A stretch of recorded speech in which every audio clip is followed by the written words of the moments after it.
Hello everyone, তোমরা সবাই কেমন আছো? আশা করি সবাই ভালো আছো। চলো তোমাদের সঙ্গে একটি ভিডিও শেয়ার করি। আজকে আমার ননদের হলদি আছে, তার জন্য এখন প্রথমে আমি মেকআপ করে নিচ্ছি। মেকআপটা ডান, তারপর একটু ফেস পাউডার লাগিয়ে নিব, তারপর একটু আইশ্যাডো লাগিয়ে নেব। এই দেখো, এই ব্লাউজটা পরবো, কত সুন্দর তাই না? আজকে হলদি আছে, এই জন্য আমি এখন হলুদ শাড়ি পরে নেব। আমার শাড়ি পরার ডান। এবার দেখো আমাকে কেমন লাগছে। খুব একটা সাজিনি, সিম্পলের মধ্যেই। তারপর এখন বিয়ে বাড়ি চলে যাচ্ছি। লাইটিং দিয়ে কত সুন্দর সাজিয়েছে তাই না?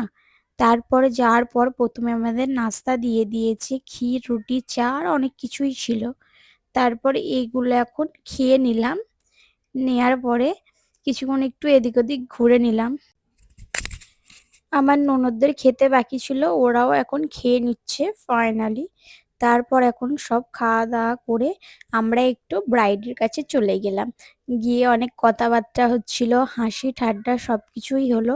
তারপর দেখো, শ্বশুরবাড়ি থেকে হলুদের দিনকে এগুলো সব পাঠিয়েছে, গামছা, তোয়ালি, তেল, সাবান, ওই যে কালকে গোসল করার ওই সমস্ত জিনিসপত্র সব পাঠিয়েছে।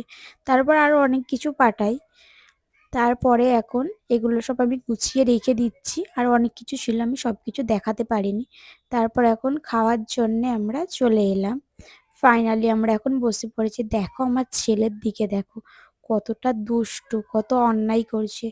তারপরে ফাইনালি এখন খেতে বসে পড়লাম। আর এদিকে আমার এই ছোট ননদটার ডান্সটা দেখো। আরো অনেকজন ডান্স করেছে কিন্তু ভিডিওতে আনতে পারেনি। তারপরে কিছু ভিডিও করে নিলাম, কিছু ফটো তুলে নিয়েছি। দেখো রাত্রেবেলা কতটা সুন্দর লাগছে। তারপরে অনেক মজা করলাম। আর এই দেখো, এটা একটা আমার জিজু হয়, বলল চলো একসঙ্গে ফটো তুলি। তাই বললাম চলে এসো। তারপর আমার ছেলে বেশিক্ষণ থাকতে চাইছে না, বাড়ির দিকে এখন চলে যাচ্ছে, সে একা একাই চলে যাচ্ছে দেখো। তারপর এখন বাড়িতে চলে এসেছি, যা গরম ছিল। এসে প্রথম ফ্রেশ হয়ে একটু আমি রোজ ওয়াটার মুখে অ্যাপ্লাই করে নিলাম। তারপরে একটু আমি ম্যাজিক লিপস্টিক দিয়ে দিচ্ছি। তারপর এখন ঘুমোনোর জন্য চলে যাব।